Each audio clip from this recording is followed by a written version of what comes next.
Hey everyone, so One Piece chapter 1108 just came out, and this was a phenomenal chapter. Particularly, the final couple pages of this chapter were some of my favorite moments of this arc because it clarified something for me personally about Gear 5th. At least I think that it did. We'll see in the chapters going forward, but I'm very, very excited by the implications of what happened at the end of this chapter. And I think a lot of people might not realize, I think a lot of people might just be saying, well, no, we've seen Gear 5th Luffy, we've seen him get a little angry and stuff before, but there's something to this that I think is more significant than people are realizing. So we'll get to that. It's actually a lot of what my video that's coming up next Tuesday is about. So we're gonna get to that. We'll touch on that a little bit this chapter, but I'm definitely excited to share my video that's coming out next Tuesday because it's going to break down an aspect of Gear 5th that I think almost nobody is talking about and that a lot of people are taking for granted, but has huge implications for his fights in the future and the fights that he's had so far. But let's just take it from the top. So, to begin with, Caribou meeting up with the Blackbeard Pirates. I thought that Oda wouldn't even show us this scene, to be honest, because he's been very, very economic with, I guess, which details he's trying to show and not show throughout this arc, and just in general, I think post-time skip, particularly with Wano, I feel like anything that he feels like he can afford to not show or not like necessarily have to spell out for the reader, he kind of skips over and maybe just narrates later on. So I was just fully expecting that the next time we see Caribou, it would be at the Blackbeard Pirates hideout or something like that, with them having thanked him for like, thanks for the information, man, or something like that. Like, and it would just be implied to us that they had a conversation off screen where he explained the details of what he learned. But we get a little bit more characterization, I'd say, here for the Blackbeard Pirates, where how they're approaching the situation, the fact that they're being cautious and suspicious, and we kind of get a little bit of a recap of the information that Caribou knows. So we get this scene basically just to confirm to us that, yes, Caribou definitely, he's all in on Blackbeard, that is the character that he's been pursuing, that he wants to give the information to. This is not some double-crossing type of situation. He has the information that we know he has, and he's going to share that with the Blackbeard Pirates. So all of that is confirmed for us right here at the start of this chapter. Now, the things that we get into over the course of this chapter, let me say, first of all, I still don't fully understand why Dory and Broggy and all the giants are here. It seems like overkill at this point, considering I feel bad for the Marines at this point, because it's like they're the ones getting Buster called. Like, they showed up with all these warships, and the giants are crushing them ship after ship on one end, just one-shotting vice admirals apparently, and then on the other end, the pacifistas that are supposed to be working for them are blowing them up. They're the ones, I don't know what's happened, but they're the ones essentially getting Buster called. They don't know what they got into here, they're in over their heads, and most likely they're gonna have an ancient robot coming down on their heads soon enough. And all of that is without even having to deal with the Yonko crew that is the Straw Hat Pirates right now. So the fact that it seems like this entire Buster Call and all these Vice Admirals are maybe just going to be disposed of by outside forces or external factors without even laying hands on the Straw Hat crew at the end of the day, or even getting into conflict, like direct conflict with them, that's pretty funny to me. So, again, one of the things I'll say about this arc is I do wish that there were more things for the other Straw Hats to do. It would have been great to see some Straw Hats flex against the Vice Admirals, but it just seems like the sky is currently falling on the Marines at this moment as everything is going wrong for them. So, they're not even in a state to be thinking about trying to fight the Straw Hats at this point in time. But Dory and Broggy taking out a Vice Admiral, pretty cool to see them. I still think it's interesting that, these are characters that we saw all the way back in East Blue, obviously getting in trouble with Mr. 3. Obviously they could handle Mr. 3, but we never really got to see what they can truly do. We got to see them destroy the giant goldfish, but we never really got a real idea of how strong Dory and Broggy are. Apparently they're strong enough to just take care of Vice Admirals in one hit. So it makes sense. I don't know where they scale to or whatever, but it seems as though it's fairly high. So good to see them. Then we get to the Bonnie situation. I think at this point, it is safe to say that Bonnie is going to be the next Straw Hat. It's almost spelled out for us. There is nowhere else for her to go. She's a very, very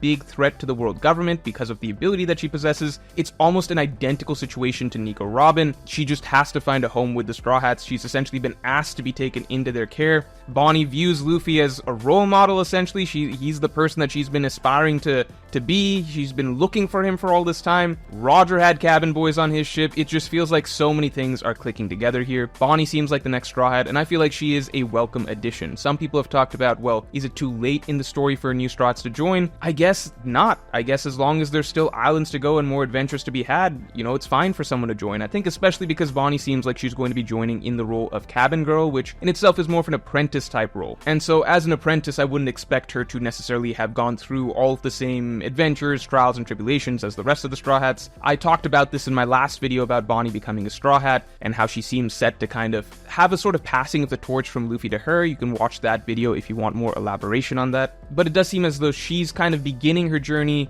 joining up with Luffy and the crew as Luffy's coming to an end of his journey of becoming Pirate King, Joy Boy, Nika reincarnated, etc., and bringing the dawn to the world. And I think that that would be really good for her to see, and then that kind of sets her off into the next stage of pirates, whatever that may be. And now finally, the coolest moment of this chapter. I absolutely love this moment. Giant Luffy stopping Kizaru and Saturn at the same time. So, on the one hand, I would say that I think Sanji, after the highs of last chapter, he really dropped the ball this chapter. There's nothing else to say. It is genuinely disappointing just because, I just don't, forget if you're a Sanji fan or a Zoro fan. I personally don't like when a character seems set up. Like, it seems as though the author is writing them to have a dramatic moment where they can be significant and make a difference, and then immediately having the character, immediately having that thrown out the window, that not mattering at all. It's one thing if that's, for a lesson or something like that, and, it's an important learning character moment, but this isn't really that. It's more so just, Oda kind of wrote a dramatic moment for Sanji, and then it just kind of fell flat. It's not really something that Sanji's gonna learn from or anything like that. It's just kind of just, a weird trajectory story-wise for how the character was brought into the scene, and then just how it amounted to nothing, almost as though, why even write it in the first place? Now, Vegapunk might be dead, possibly killed by Kizaru. I know the thing went flatline at the end. I personally don't really believe that Vegapunk died just now. I think he might die in the next chapter or two, but I don't think that this moment was his death. We'll see next chapter. I will say, at the end of the chapter, the speech that begins, I'm very excited for the speech. I didn't realize it was pre-recorded initially.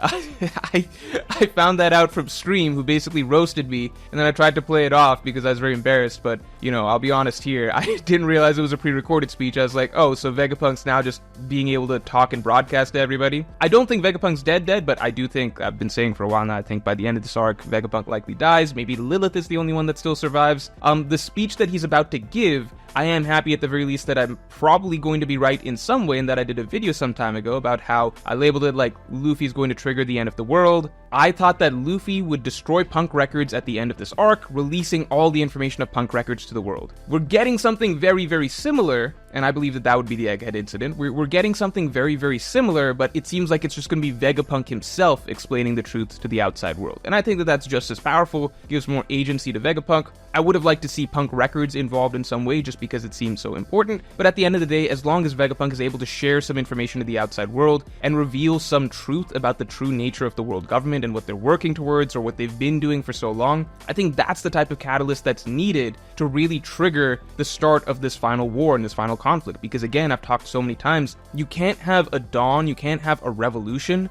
when the majority of the world doesn't even know that they're being oppressed. That has to happen first. The curtain has to be pulled back. People need to know what is going on. Otherwise, they're not going to understand that these good guy characters, these protagonists, are fighting for their freedom. And we need other nations to rally, we need other civilizations, etc. to get behind the charge against the world government. That's what really creates a sort of uplifting sense of rebellion like we've gotten in past arcs. So Vegapunk's words are going to be very interesting there. But, that aside, the Luffy moment, look, Sanji had to have his moment ripped away from him in order for Luffy to have, I suppose, yet another moment. But it is my favorite Luffy moment, and definitely my favorite Gear 5th moment in this chapter so far.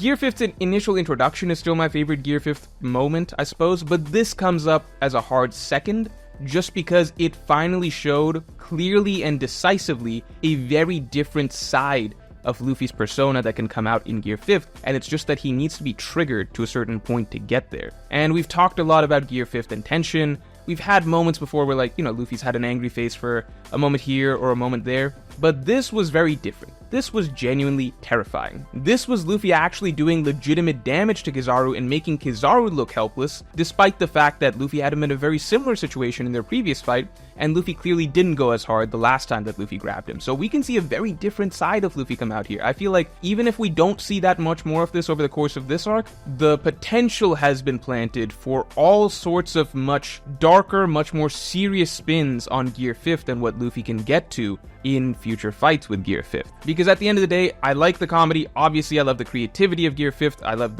how unique it is, I love how much it fits Luffy's persona, but I will always say that my favorite aspect of much earlier One Piece fights, and really throughout the entire story up till Gear 5th was revealed, was just how serious and dramatic fights like Luffy vs. Lucci, Luffy vs. Katakuri, Luffy vs. Doflamingo, Luffy vs. Crocodile, the final round, round 3. I love how serious those fights were. They're the most dramatic fights in anime and manga for me. I would have been very sad if we don't get those sort of things going forward in One Piece. So just seeing that Oda can play with Luffy's personality right here is really heartening for me to see. And again, I've got a video coming out Tuesday that basically breaks down the true effect that Gear 5th has on Luffy's personality and why a lot of readers don't fully understand, I believe, what's going on here, and why a lot of us might have been underestimating the true persona underneath the persona that we could get in certain situations. So watch out for that video. And finally, we have a voice from the people from my top tier of patrons. So Nolan Nguyen says Oda is pure evil. He lets Sanji fans have a taste of happiness just to take it away. If Luffy can beat an Admiral and a Gorosei, then is he the strongest character right now?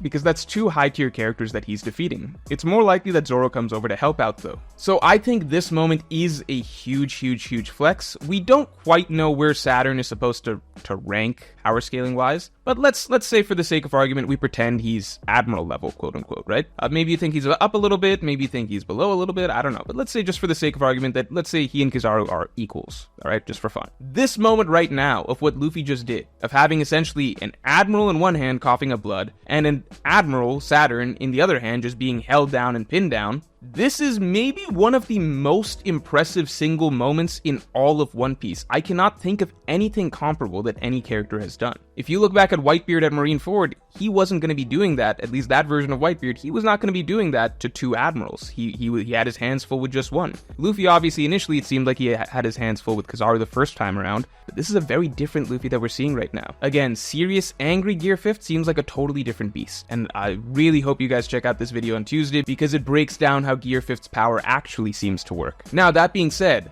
I don't think that Luffy is going to beat both of these characters at the same time. I don't know if he can, and I don't know even if I doubt that he can at this stage, and even if he could, I just don't think Oda's gonna write it like that right here. I would be very shocked if this arc has Luffy defeating Saturn and Kizaru at the same time. Obviously, Oda has shocked me plenty of times before, but that would be very surprising. I like to believe that Sanji still will get to look good against Kizaru, so while Sanji looked bad this chapter, I like to believe that Sanji is going to help in some way, and I like to believe that Zoro's going to get in on it as well, because it is frankly getting a little bit embarrassing, or it's been embarrassing for a bit, how long he's been occupied with Lucci. I would love to see them actually contribute, be the wings of the Pirate King, let Luffy take Saturn and obviously stomp him like we know Luffy can, while Zoro and Sanji hold off Kizaru, whatever they need to do. That's what I'm hoping for at the very least, so we'll find out next week, and I will talk to you all later.